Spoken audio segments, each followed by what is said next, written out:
Graça e paz, meus irmãos. Amém. Louvado seja nosso Redentor Jesus Cristo. Abramos nossas Bíblias e, como eu tenho dito, esse texto nós não projetamos para que nós não percamos o costume de abrir a nossa Bíblia. Salmo 46.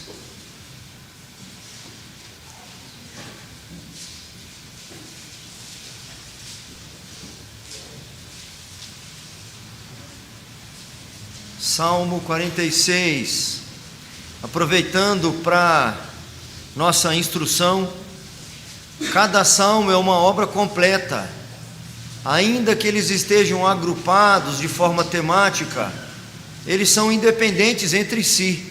Então nós não falamos Salmo capítulo 45, Salmo capítulo 46, porque são composições que têm começo, meio e fim.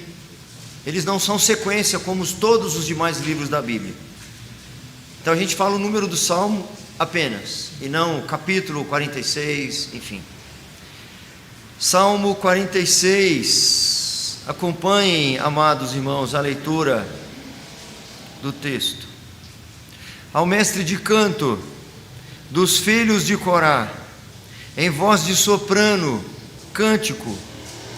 Deus é o nosso refúgio e fortaleza, socorro bem presente nas tribulações. Portanto, não temeremos, ainda que a terra se transtorne e os montes se abalem no seio dos mares, ainda que as águas tumultuem e espumejem, e na sua fúria os montes se estremeçam. Há um rio cujas correntes alegram a cidade de Deus, o santuário das moradas do Altíssimo. Deus está no meio dela, jamais será abalada. Deus a ajudará desde antemanhã. Bramam nações, reinos se abalam. Ele faz ouvir a sua voz e a terra se dissolve. O 7. O Senhor dos exércitos.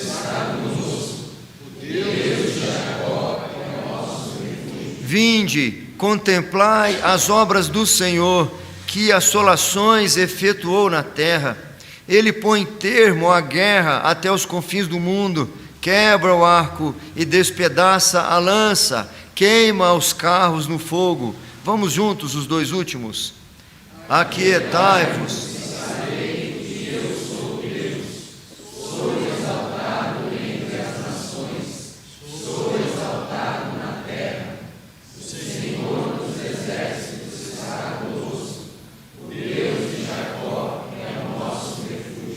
Oremos mais uma vez, meus irmãos. Tua palavra nos ensina, Senhor, que grande é o Senhor e muito digno de ser louvado. Nosso propósito nesse tempo que estamos aqui em ajuntamento solene é exaltá-lo, engrandecê-lo, cultuá-lo, oferecer-te culto coletivo, culto público, solene, que seja aceitável diante do Senhor. Sabemos que não há em nós habilidade para fazê-lo, não há capacidade em nós para sequer entoar de forma exímia, ó Deus, um cântico em louvor ao Teu nome. Nossas obras todas de justiça são tidas como obras de imundícia. Nós somos servos maus porque fizemos apenas o que é nossa obrigação. Nossa expectativa, mais do que isso, Senhor, nossa confiança se alicerça na mediação de Jesus Cristo, na intercessão que Ele neste exato momento faz em nosso favor à Tua destra. Os Seus rogos, o Seu clamor diante de Ti em nosso favor, a Sua noiva, povo que lhe é caro, povo pelo qual Ele entregou-se naquela cruz, derramando o seu sangue inocente. Na mediação de Jesus nós te imploramos, ó Pai, ser gracioso para conosco, recebe-nos na Tua presença e fala com o Teu povo, Senhor, com poder e com graça, que não seja um momento comum, rotineiro da nossa vida, que não seja mais um momento de simplesmente estarmos praticando atos religiosos, que seja de fato um momento de falar contigo e de ouvi-lo, de usufruir da tua companhia, da tua presença majestosa e graciosa. Esta é a oração que fazemos no nome santo de Jesus Cristo, o nosso Redentor. Amém. Os salmos em si, obviamente inspirados pelo Senhor, já são obras suficientes para educar, para instruir, para corrigir, para exortar, como qualquer outro texto da Escritura. Mas há uma característica muito interessante nos Salmos, que de certa forma distingue-os dos demais textos. É muito importante saber o contexto pelo qual ele foi escrito, o que estava acontecendo naquele período, ou o que motivou o autor a escrevê-lo, ainda que ele não estivesse vivendo aquele contexto. Esse aqui, por exemplo, esse Salmo número 46, o contexto dele é um contexto de aflição, de apuros. O contexto está transcrito, nós não vamos olhar agora, obviamente, mas você pode fazê-lo quando chegar em casa. O contexto é segundo o livro das Crônicas, segundo Crônicas, capítulo 20. Quando o rei Josafá está sendo ameaçado por 3 nações que se juntam contra o povo de Judá: os moabitas, os amonitas e os habitantes do monte Seir. Era uma multidão de gente, um exército extremamente numeroso que vem avançando contra o povo do Senhor. E ao mesmo tempo que há angústia, há pavor, há livramento e há socorro da parte do Senhor. Então o salmista, quando escreve este salmo, ele está influenciado por esses acontecimentos. Um sufoco terrível, um perigo de morte iminente, tribulação, angústia, tristeza, pavor e ao mesmo tempo um outro sentimento de alívio, de consolo, de conforto, de segurança, de esperança, de convicções firmadas, de fé aumentada. Numa expressão comum nesses dias, que eu cresci sem ouvir essa palavra, acho que eu demorei muito a ouvir essa palavra, e custei entender o que significa agridoce. Talvez sentimento meio agridoce, meio de tristeza e de alegria se misturando em uma explosão de emoções diante do Senhor, que o salmista então escreve este salmo. Para vocês terem a ideia, lá no livro das Crônicas, que eu já disse que eu não vou ler o texto, há um versículo que vale a pena destacar, e não está nessa versão atualizada. Eu achei mais interessante colocar na Nova Almeida. Diz-nos o texto que naquele tempo, apesar de grande ameaça, é melhor falar até no plural, de grandes ameaças, de grande terror, diz-nos o texto que o povo foi encorajado por um homem de Deus naqueles dias chamado Jaaziel. E Jaaziel mandou um recado para o povo, dizendo o seguinte: não tenham medo, nem fiquem desanimados por causa desse exército enorme, pois a batalha não é de vocês, mas de Deus. Não tenham medo, nem fiquem desanimados por causa desse exército enorme, pois a batalha não é de vocês, mas de Deus. Nós descobrimos aqui, meus irmãos, neste Salmo 46, bem como ao longo das Escrituras, que os momentos de adversidade são muito oportunos para o povo de Deus. Para o povo que não é de Deus, não, mas para o povo de Deus, os momentos de adversidade são excelentes oportunidades. Diante deste salmo, aprendemos as seguintes verdades. Esse é o nosso tema: verdades reveladoras no Salmo 46. Quem já saiu comigo para fazer visita para os nossos irmãos da melhor idade, ou impedidos de vir à igreja para levar a Santa Ceia, já deve ter me ouvido ler este salmo algumas vezes, para aqueles que estavam acamados. E agora eu estou com esse texto aqui para aprofundar um pouco mais o nosso conhecimento. Pela manhã eu preguei em outro texto, foi na carta aos Gálatas, mas vou fazer o mesmo comentário que fiz pela manhã. Talvez esta mensagem de hoje sirva para você como um remédio. O remédio é solicitado, ele é necessário quando há alguma enfermidade, quando há uma doença, quando há uma necessidade de intervenção imediata. Há um problema, então necessita-se de um remédio.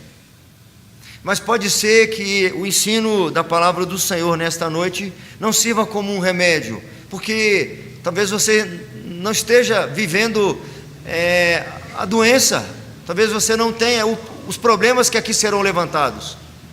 Então, o ensino do texto servirá como um antídoto, porque hoje você não tem esse problema, e você no seu pensamento complete a frase, mas você pode precisar amanhã. Aí você não vai precisar ser medicado, porque você já foi vacinado. Então vamos lá, verdades reveladoras no Salmo 43, eu apresento pelo menos 3. 46, obrigado. Minha esposa, Lívia, eu falei 43, né? E a minha esposa me corrigiu, louvado seja o Senhor. Senta no banco da frente, fica melhor. E no caminho hoje eu já falei assim, amor, não esquece de me dar os feedbacks. Se eu estiver demorando, repetindo muito, falando rápido, não esquece, porque ela é meu sensor, certo? Às vezes eu demoro até olhar para ela, para ela não censurar tão rápido. Primeira verdade revelada para nós no Salmo 46. A realidade das tribulações.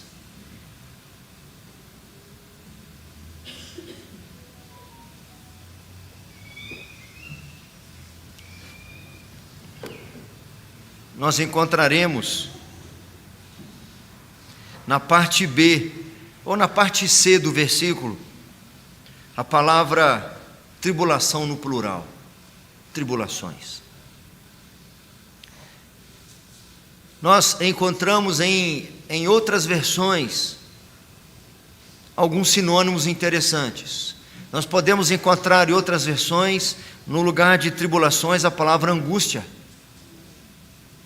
Podemos encontrar a palavra adversidade. E há um número enorme de sinônimos que poderíamos colocar no lugar de tribulações. Nós vamos encontrar no versículo 2 e no versículo 3 uma linguagem meio simbólica, meio metafórica, quando o salmista fala, por exemplo, sobre a terra se transtornar e os montes se abalarem no seio dos mares. Nós encontramos no versículo 3 o salmista dizendo: águas tumultuarem e espumejarem, e na sua fúria os montes se estremecerem. As tribulações, ou angústias, ou adversidades, elas não são obras do destino nem do acaso, elas são fruto para o povo de Deus, são fruto da providência divina. Elas são calculadas, são providenciadas, são planejadas e são concedidas pelo Senhor, Criador dos céus e da terra, soberano Senhor que nos ama e se compadece de nós. Elas são planejadas, são providenciadas por Ele. Um pequeno trecho da nossa confissão de fé diz mais ou menos assim: sobre a providência do Senhor, que providencia para nós alento, alívio e proporciona para nós também lutas e dificuldades. Diz um trecho da confissão: para fazê-los conhecer o poder oculto da corrupção e o dolo do próprio coração, Então as provas, as angústias e as adversidades que são concedidas pelo Senhor na nossa vida, são, entre outras coisas, para nos fazer conhecer aquele poder oculto da corrupção e o dolo do próprio coração. Continua o texto: a fim de que eles sejam humilhados, para animá-los a dependerem mais íntima e constantemente do apoio dele, e torná-los mais vigilantes contra as futuras ocasiões de pecar, bem como para vários outros fins justos e santos. Os desertos que nós nos deparamos, eles são providenciados pelo Senhor, calculados pelo Senhor pelo tempo específico de passarmos por eles, entre outras coisas, para revelar a força oculta do pecado, para nos mostrar muitas vezes que a nossa dependência está quando estamos no oásis, ou a nossa alegria e satisfação está quando nós estamos no oásis. Então os desertos são providenciais para nos fazer ver de fato, reconhecer de fato a nossa dependência do Senhor.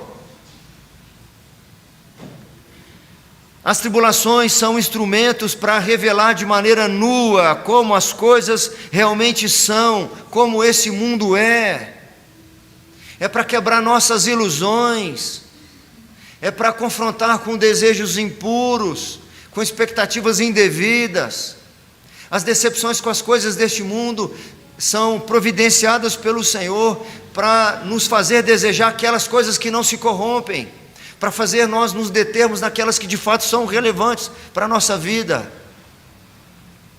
O desencanto com esse mundo caído nos permite depositar a confiança e a esperança no que de fato pode sustentar a nossa fé. Porque se o Senhor não nos permitir algumas agruras na vida, alguns desencantos na vida, nós vamos viver iludidos, achando que as coisas deste mundo podem sequer sustentar a nossa fé, alimentar nossa alma, ou trazer algum contentamento para nós. No Evangelho de João, nosso Senhor começa a se despedir, e de acordo com o texto, no capítulo 13 ele começa a se despedir. Capítulo 13, 14, 15, 16, culminando no capítulo 17, quando ele faz a sua oração sacerdotal. Durante esse trecho de despedida, os discípulos ouvem palavras de grande incômodo. Primeiro, são palavras de despedidas. Eles não querem ouvir isso. Eles não querem que o mestre os deixe. Eles não querem não tê-lo mais durante as refeições. Eles não querem fazer as caminhadas, as suas jornadas, sem a companhia presencial dele. Eles não ficam alegres com isso. Eles não estão felizes com as coisas que eles estão ouvindo, ou pelo menos muitas delas. Lá no final do capítulo 16, o Senhor diz assim: estas coisas vos tenho dito, para que tenhais paz em mim. No mundo passais por aflições, mas tende bom ânimo, eu venci o mundo. Quais são estas coisas que ele vinha dizendo para eles? De certa forma ele já revela para nós aqui nesse versículo. No mundo passais por aflições. Muitas das coisas desagradáveis que eu venho dizendo para vocês aqui, durante a minha despedida, em resumo são aflições que vocês passarão. Mas eu já estou avisando vocês antes, antecipadamente, já estou avisando sobre essas aflições ou tribulações, enfim, para que vocês tenham paz. Senhor, não é possível. Senhor, não entendi. O Senhor já está antecipadamente dizendo sobre aflições que nós viveremos. O Senhor quer que eu fique angustiado antecipadamente. Eu já não vou dormir hoje, porque o Senhor já está dizendo as agruras que eu vou ter de passar. Dentre as coisas desagradáveis, constam, por exemplo, um de vocês me trairá. Senhor, que notícia ruim que o Senhor está me dando. Nós ouviremos o Senhor falar nesse trecho de despedida: eu vou para junto do Pai, vocês não podem ir agora. Por que o Senhor está dizendo essas coisas para nós? Não era melhor o Senhor não dizer nada para a gente não ficar ansioso? para a gente não ficar preocupado, se ocupar com isso antecipadamente. Por que o Senhor está me dando o conhecer dessas coisas? Por que o Senhor está me antecipando essas notícias de tribulação? Para que vocês tenham paz em mim e não nessas coisas. Para que vocês não esperem destas coisas alento, alívio, satisfação, sentido para a vida de vocês. O mundo é esse mesmo. E o que se espera desse mundo são aflições. E a última coisa que ele disse, antes dessa afirmação, estas coisas vos tenho dito, a última coisa que ele diz no versículo anterior, a última má notícia que ele dá, em tese, é a seguinte: eis que vem a hora, e já é chegada, em que sereis dispersos, cada um para a sua casa, e me deixareis só. E em seguida ele diz: estas coisas vos tenho dito, para que tenhais paz em mim. Não é para vocês terem paz, segurança e confiança na firmeza da fé de vocês, porque vocês vão me abandonar. Então não esperem de vocês mais do que vocês de fato podem. Não esperem das pessoas e nem das coisas mais do que vocês podem. Esperem de mim, fundamentem a fé de vocês em mim. As expressões são como fiquei sem chão. Aqui ele usa expressões um pouco mais antigas para nós. Ele fala de montes se abalarem no seio dos mares, águas tumultuarem, mas no nosso contexto, quando enfrenta-se tribulações, quando enfrenta-se adversidades, as expressões são como: a casa caiu, eu fiquei sem chão, meu mundo virou de perna para o ar. Ainda que o seu mundo vire de perna para o ar, ainda que você fique sem chão. Vamos lá para a segunda verdade que o Salmo 46 nos revela.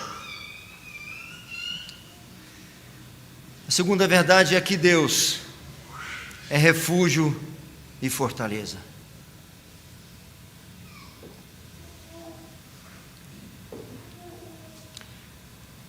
No versículo 1, nós encontramos a palavra tribulação. Vimos que é uma realidade, não é uma surpresa, não é a obra do destino nem do acaso. Vimos que é providencial da parte do Senhor, para que, entre outras coisas, eu reafirme a minha fé nele, eu procure paz e realização nele. Quando eu não faço isso, a minha chance de decepção, de frustração, são enormes. Mas nós já encontramos no versículo 1, o salmista afirmando: Deus é o nosso refúgio e fortaleza, socorro bem presente. Nós vamos encontrar na metade do salmo, lá no versículo 7, vamos juntos? O Senhor...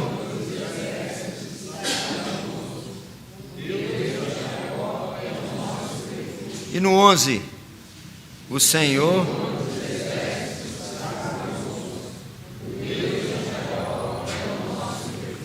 O salmista, depois de conhecer aquele episódio fatídico, aquela grande ameaça, aquele pavor que o povo de Deus experimenta, e ao mesmo tempo o livramento do Senhor, é possível que ele tenha ficado como aqueles do Salmo 126, ficamos como quem sonha. Ou talvez tenha ficado como o profeta que corou de vergonha. Quantas vezes nossa fé foi abalada diante das intempéries desta vida? Quantas vezes nós ficamos extremamente angustiados, ansiosos, perdemos a alegria, perdemos a razão, o sentido, perdemos o rumo, diante de uma situação, diante de uma noite tempestuosa, e no outro dia vê o livramento do Senhor. E a gente tem a chance então no outro dia, depois de experimentar o livramento, de ficar numa situação ou na outra, ter uma reação ou a outra. Ficamos como quem sonha. Ficamos como quem sonha. Porque eu estou descobrindo que esse Deus de fato faz da estéril mãe de filhos. Que Ele abre mares intransponíveis para nós. Ele tira a água da rocha. Ele faz milagres maravilhosos e ressuscita mortos e faz coisas tremendas e maravilhosas. Ou ainda cabe-nos algumas vezes o corar de vergonha. Por que ficamos tão angustiados? Por que perdemos o sono? Por que nos derramamos tanto daquele jeito? Por conta de alguma frustração no passado, alguma preocupação demasiada. No seu tempo, o socorro do Senhor veio. Eu devia ter confiado. Então eu preciso aprender a lição de agora em diante. Todas as vezes que os ventos forem contrários, que for difícil continuar avançando, que eu não tiver ânimo para caminhar, que os muros, as montanhas parecerem intransponíveis, eu preciso lembrar-me que o mesmo Deus de hoje é aquele que fez aquelas coisas tremendas e maravilhosas. Deus de fato é o nosso refúgio, é a nossa fortaleza. A quem nós temeremos? Quem nos amedrontará? Os amonitas, os moabitas, os moradores do Monte Seir, o mundo inteiro. Eu mesmo, minhas falhas e fraquezas. Nada nem ninguém, absolutamente ninguém pode resistir ante a ação do Senhor. Ele é o nosso refúgio, é a nossa cobertura, é a nossa cidadela, é o nosso amparo. Sob seu esconderijo estamos seguros e protegidos, sobre a sua sombra estaremos guardados. Leia depois a matéria de capa no boletim. O único refúgio verdadeiro é o Senhor, a única proteção segura, o único capaz de guardar-nos de todo mal. Mas muitas vezes, numa situação normal do dia a dia, a gente esquece disso, quando as situações são difíceis, quando as tribulações nos alcançam, quando o ambiente não é propício, quando as notícias não são boas, quando as circunstâncias são desfavoráveis. Nós todos podemos nos esquecer disso. E o salmista, de maneira estratégica, ele começa o salmo dizendo isso. No meio do salmo ele repete isso, e no final do salmo, novamente: o Senhor dos exércitos está conosco. O Deus de Jacó é o nosso refúgio. Muitas vezes nós duvidamos do Senhor. Nós titubeamos na nossa fé. Nós demonstramos que a nossa confiança está no dinheiro, no emprego, no salário, na saúde e nas coisas boas. E quando qualquer uma dessas coisas se esvai, quando falta qualquer uma dessas coisas, nós ficamos todos perturbados. Porque de certa forma eu demonstro que é dessas coisas que de fato eu dependo. Hoje pela manhã na escola dominical, eu disse que como é fácil nós nos esquecermos de cânticos e hinos que entoamos no domingo. E toda vez que eu falo disso eu me lembro desses dois, desse hino e desse cântico. Nós podemos cantar no domingo, e você vai me ajudar. Tu és soberano,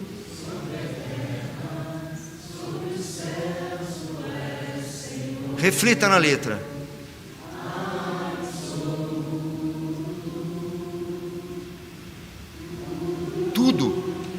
Tudo.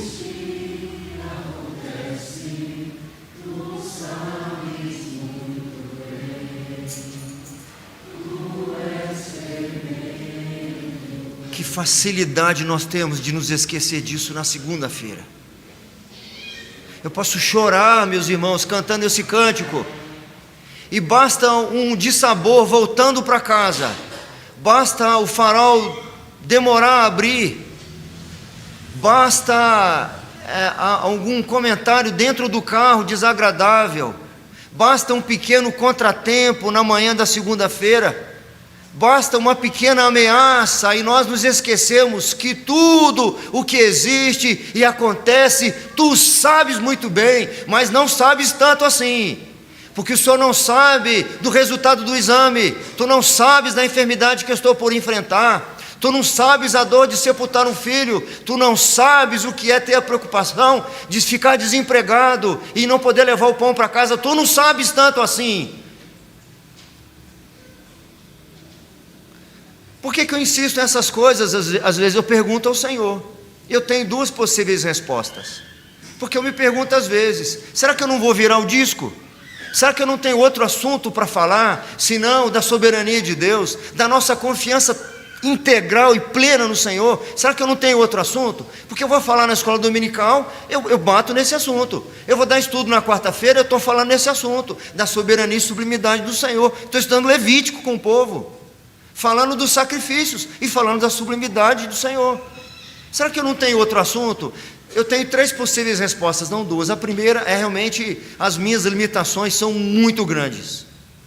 Eu preciso estudar mais. Eu preciso diminuir os meus muitos afazeres e me dedicar um pouco mais à leitura e à pesquisa e ao estudo. Essa é uma das possibilidades. A outra é porque eu mesmo preciso, de uma vez por todas, ter isso gravado em meu coração.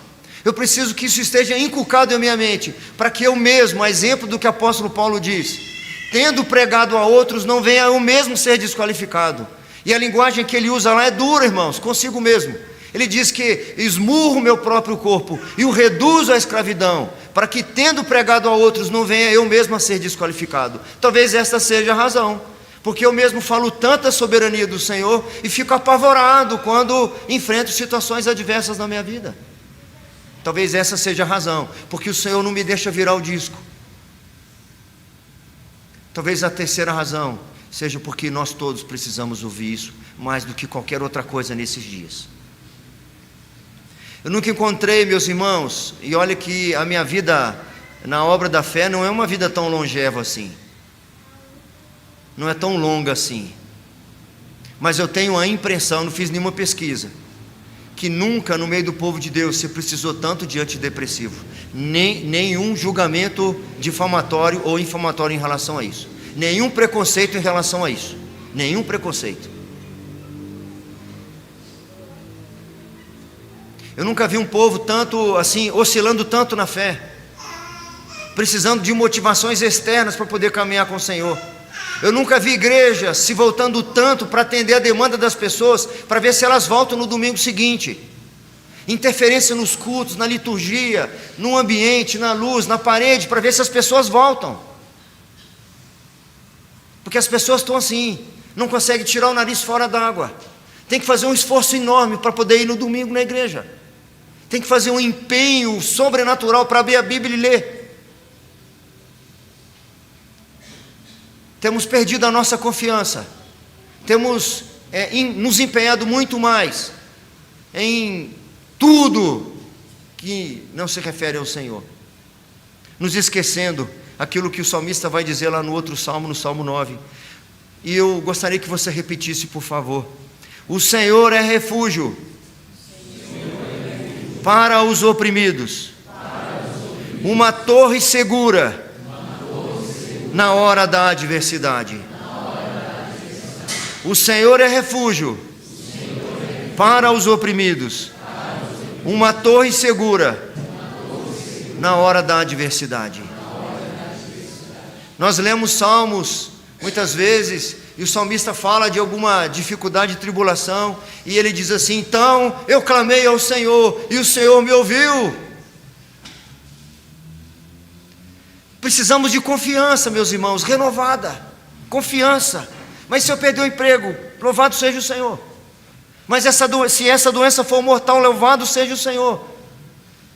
Que o Senhor levante entre nós uma geração de crentes que firmem de fato a sua fé nessa convicção, que Deus é o nosso refúgio e a nossa fortaleza. Que a premissa para nós seja: outro bem eu não possuo, que o Senhor é o arrimo da minha sorte. Em terceiro lugar, meus irmãos, uma outra verdade deste salmo: as promessas infalíveis de Deus.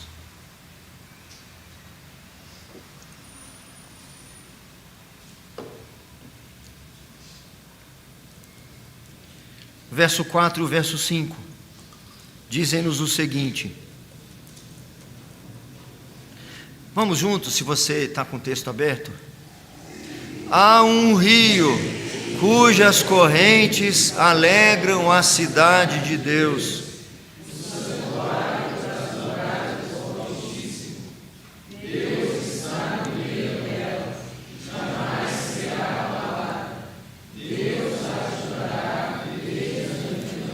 O salmista está se referindo, em princípio, a Jerusalém. Em princípio, ele está falando na cidade de Deus do ponto de vista terreno, geográfico. Ele está falando que há uma ameaça terrível contra essa cidade. E que, ainda que sejam os exércitos dos amonitas, somado aos exércitos dos moabitas, e somado ao exército dos moradores do Monte Seir, essa cidade não será abalada. Ele diz mais: ainda que aconteçam coisas muito piores, ainda que a terra se transtorne, pode ser o pior do que você imagina, o mundo pode se transtornar, as águas podem espumejar e avançar sobre a terra, os astros na amplidão podem ser abalados, pode haver uma desestrutura universal, galáctica. Ela não será abalada. Sabe por quê? Porque ela é a morada do Altíssimo. Esse barco cujo Jesus está presente pode enfrentar as piores tempestades em alto mar. As ondas podem arremeter com toda a potência contra essa nau, contra essa embarcação. Os ventos podem vir solapando essa embarcação. Os integrantes, os que estão dentro da embarcação, como é que fala? Os tripulantes dessa embarcação, muito bom, não precisam se preocupar, porque Jesus está lá. É o que é o que o salmista está dizendo aqui. E essa premissa vai ser repetida lá no Novo Testamento pelo apóstolo João, quando escreve no livro das Revelações em Apocalipse: então o anjo me mostrou o rio da água da vida, que, claro como cristal, fluía do trono de Deus e do Cordeiro, no meio da rua principal da cidade. E ele continua dizendo: então o anjo me mostrou o rio da água da vida, brilhante como cristal, que sai do trono de Deus e do Cordeiro, no meio da praça da cidade, e de um e de outro lado do rio está a árvore da vida, que produz 12 frutos, dando o seu fruto de mês em mês.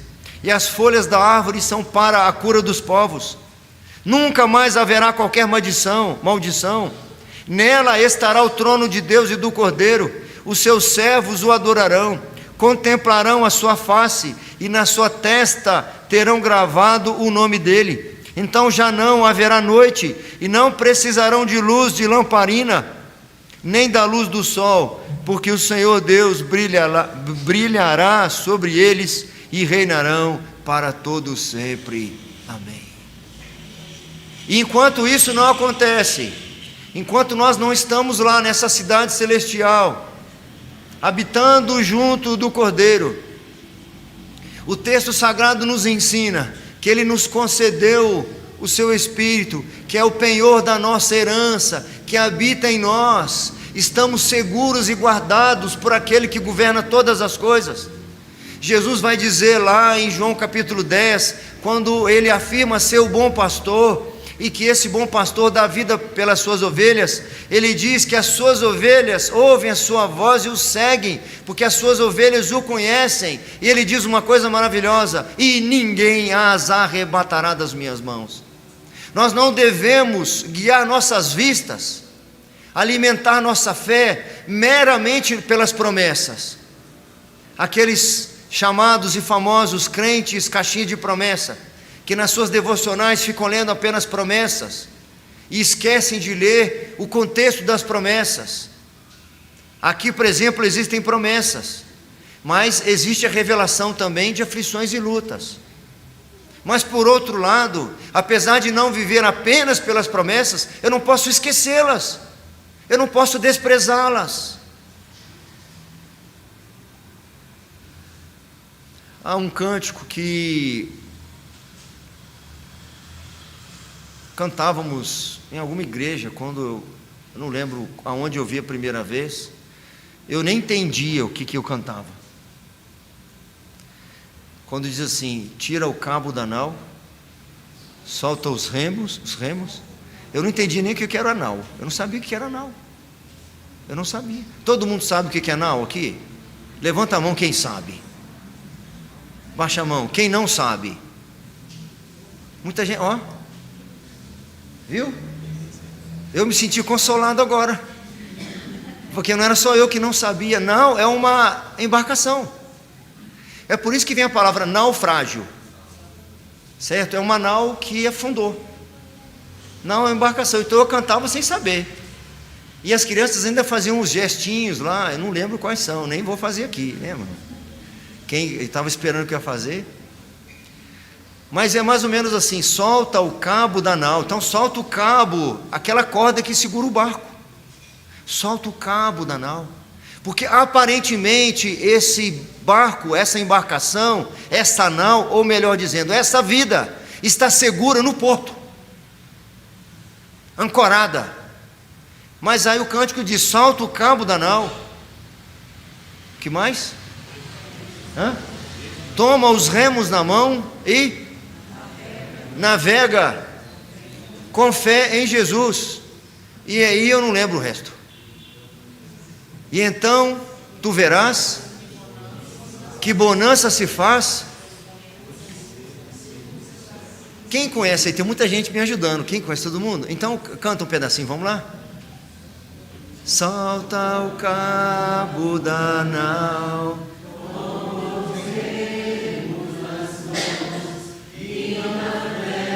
as crianças faziam assim, ó.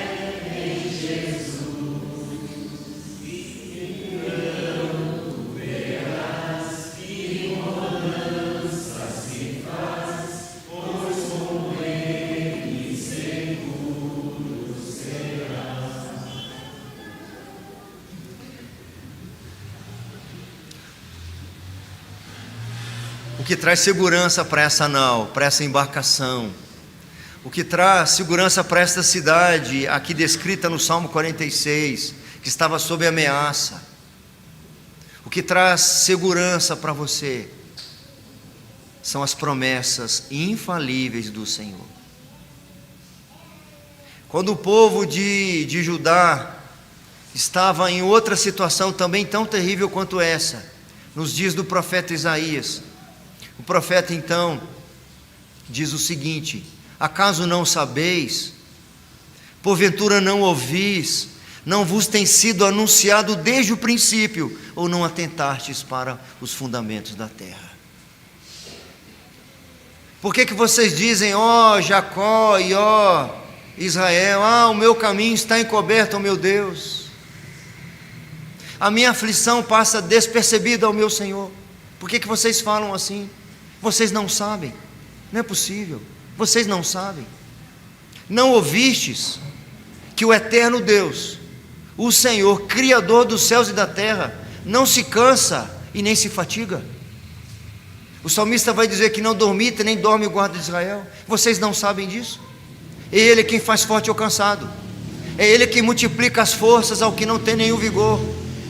Observe as suas promessas, confie nas suas promessas, porque elas são infalíveis. Elas devem alimentar a nossa fé, alimentar a nossa caminhada, trazer a motivação necessária, restaurar a nossa fé, firmar as nossas convicções e encher o nosso coração de esperança.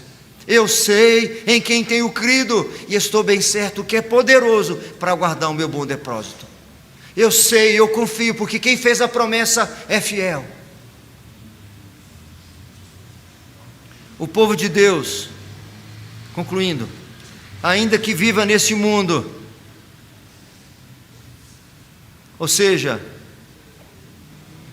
na presente realidade deste mundo, nesse mundo que vive sob os efeitos do pecado.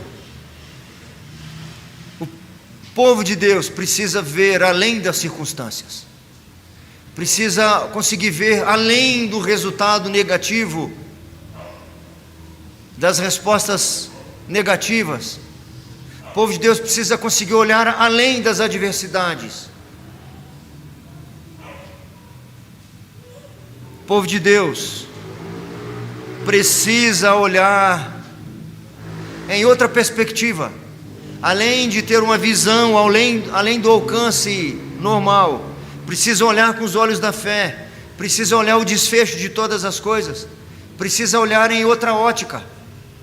Aquilo que o mundo julga prejuízo, nós julgamos de grande valor, e aquilo que o mundo julga de grande valor, nós julgamos como perda. Aquilo que todo mundo diz, mas que coisa ruim que está acontecendo, você diz, na perspectiva humana até é mesmo, mas há uma outra perspectiva, da qual eu prefiro olhar. Eu encerrei de manhã com o texto, que não está transcrito aqui, vou tentar lembrá-lo. Portanto, esqueci. Ainda que o nosso homem exterior se corrompa, contudo o nosso homem interior se renova de dia em dia, porque a nossa leve e momentânea tribulação produz para nós eterno peso de glória acima de toda comparação, não atentando nós nas coisas que se veem, mas nas que não se veem, porque as que se veem são passageiras, e as que não se veem são eternas. É lá que os meus olhos estão postos. Que o Senhor tenha misericórdia de nós.